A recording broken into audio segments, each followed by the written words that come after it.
All right, my friends, welcome back to Salt City Counseling. Once again, my name's Scott. I'm a licensed therapist here in the beautiful, blustery state of Utah. Looks like we got a powerful, fast-moving thunderstorm coming through right now. So it's like there's a window in front of me, and there's like everything flying by, leaves and dust, and trailer parks flying right by my window.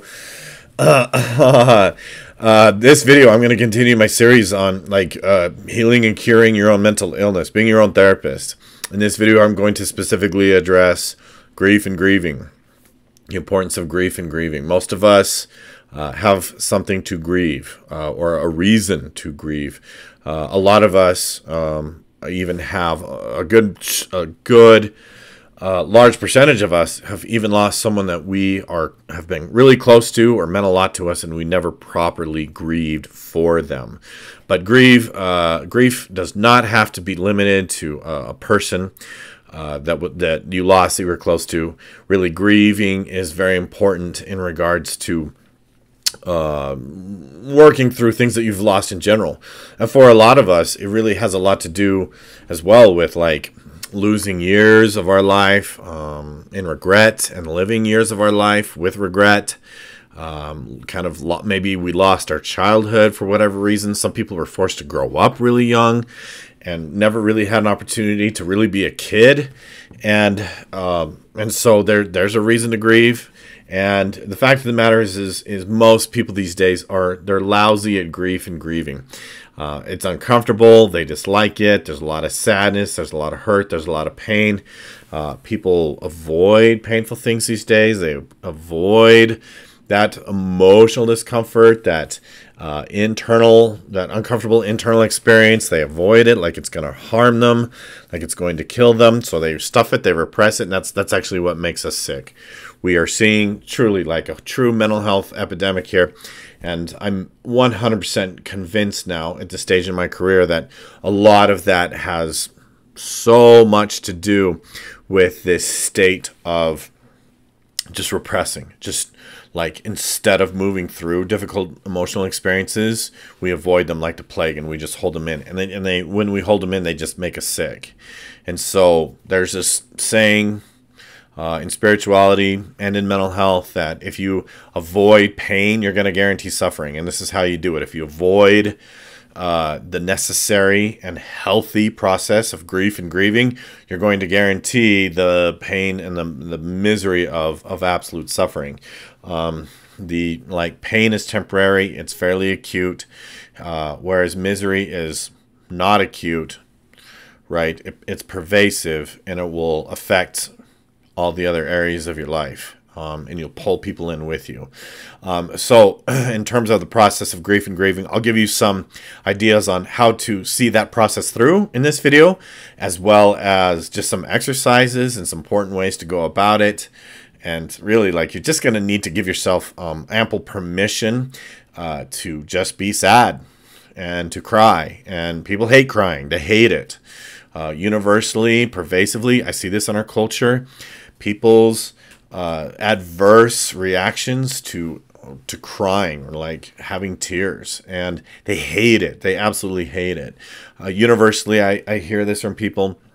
They don't believe that they have good or ample or positive reasons to cry, and no matter the reason, regardless of how adequate the reason is or legitimate the reason is, they still feel like, well, I shouldn't be crying. I shouldn't be crying.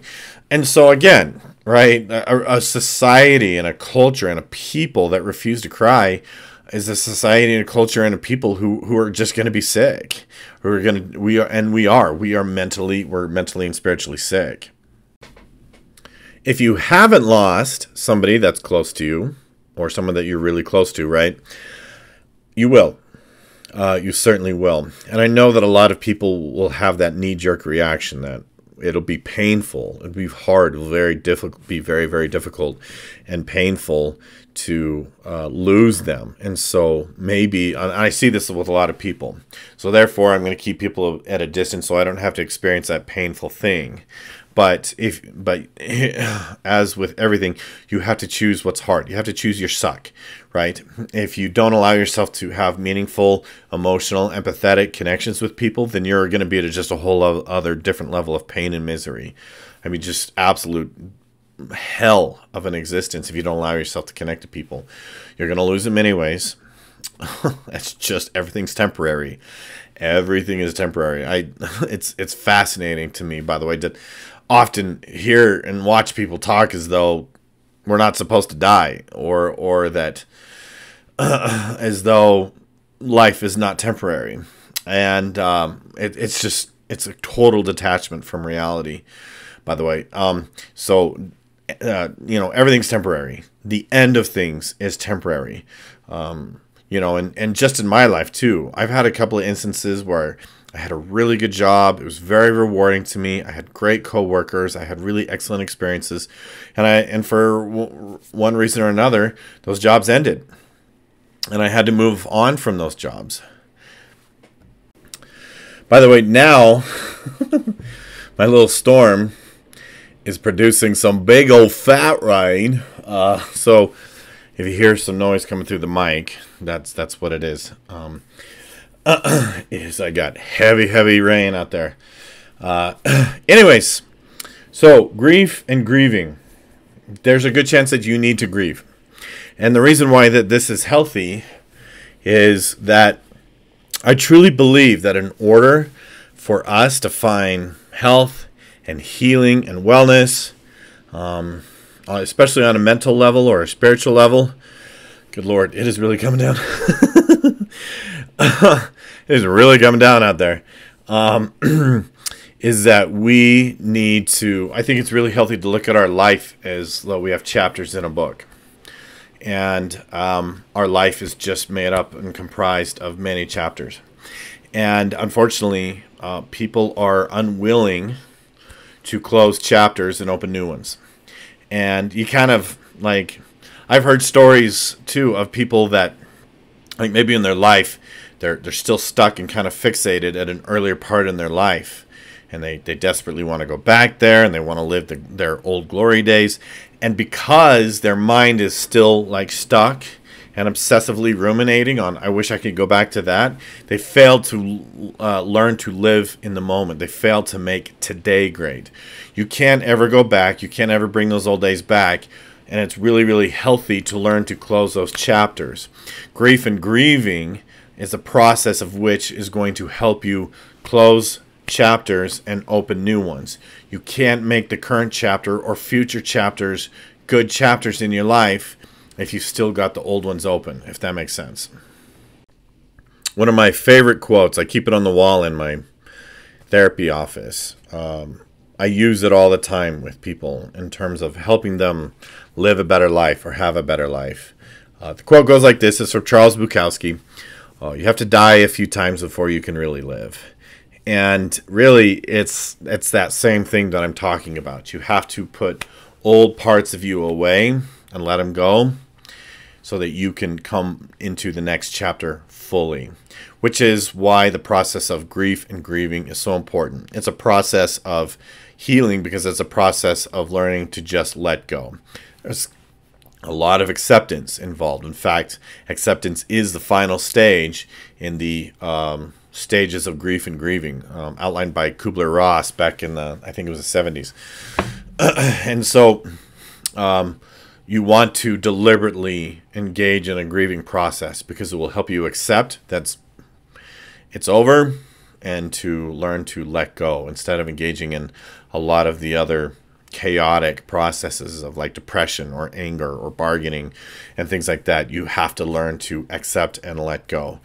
And so what I see with a lot of people, especially in cases where they've lost a loved one, someone that they're close to, is because I've never properly grieved for that loss, they find that their lives are just basically stuck. Their lives have not moved on from losing that person, even if it was years ago or more than a decade ago. I've talked to individuals that it's 12, 13, whatever years have gone by, and they've never really engaged in a process of grieving, and so in many ways they're stuck. They're unable to kind of move forward with their life in a positive and healthy way and find a new version of their life, a new version of them, and figuring out what it means now to be a healthy, happy person. Now that that is gone, now that that's different now, right? And so, I had a client years ago, for example, a dude that lost his mom, and he just had never been able to move on. His life was just completely stuck in so many regards. And it's healthy, it's really healthy to start thinking about, for example, if this person was here, what advice or what would their perspective be on my life? They would probably feel sad, for example, right? Like, I'm really close to my mom. She's still alive. She's 80. She's 80 years old. She's always just been a source of hope and inspiration and support for me. But I know that once she moves on, I can know that I would make her proud, right, by living certain ways and making certain decisions or doing certain things with myself and my career, rather than just shutting down and becoming stuck. Because that's what a lot of us do. And those people who love us, they would never want that for us. They would never, ever in a million years want to see us in a place where we can no longer live because now they're gone, right? So it's so important and necessarily and healthy. Grief and grieving is one of those things that is uncomfortable, but it's extremely healthy. You kind of think of it all as almost like doing some rigorous physical exercise, right? That even though it's painful and it hurts and it's difficult and it's hard, it's really good for you. And it's just really extremely necessary to do it, right? So, all of that being said, I'm going to give you some exercises. I'm going to give you a little bit of therapy homework. Make sure you write it down. I talk about this all the time. Write this stuff down, man. Without it, there's not... you're not going to get nearly as much benefit if you don't write it down, okay? And even as I'm saying this, there's some stuff I need to do some writing on. It will help me. First of all, if you have these exercises are around if you have lost somebody and you need to grieve for that person. Let's say it's a parent. That's the most obvious and most common one, is that you've lost a parent. It could be a spouse or whomever. Okay, first of all, you need to be able to engage with your memories in them in a positive and meaningful way. Rather than stuffing them in some corner and dark reaches of your mind, you need to start pulling that back out, and you want to revisit your memories of them. So, for example, if you start making a list of some of your best memories and maybe write stories about them. Right? I remember the time that you took me to the... Dad, I remember the time you took me to the college football game and it was raining and, we had some hot cocoa, whatever, right? It's actually mine. It's actually my example, one of the few actual good memories I had with my father. They're very limited, believe me. Few and far between, unfortunately. Just how it goes. But write down those memories, okay? Maybe dig out some pictures that were taken from it. Go through some pictures. Maybe create a collage of pictures. Maybe dedicate a space in your home, like a corner of your room where you have pictures of them, or you have stuff that reminds you of them. And so in a sense, they're living with you. They're there with you, right? And your memories of them are there with you, okay? Another thing that can be really super duper helpful in terms of grief and grieving someone that you lost and that you love is to write letters to them.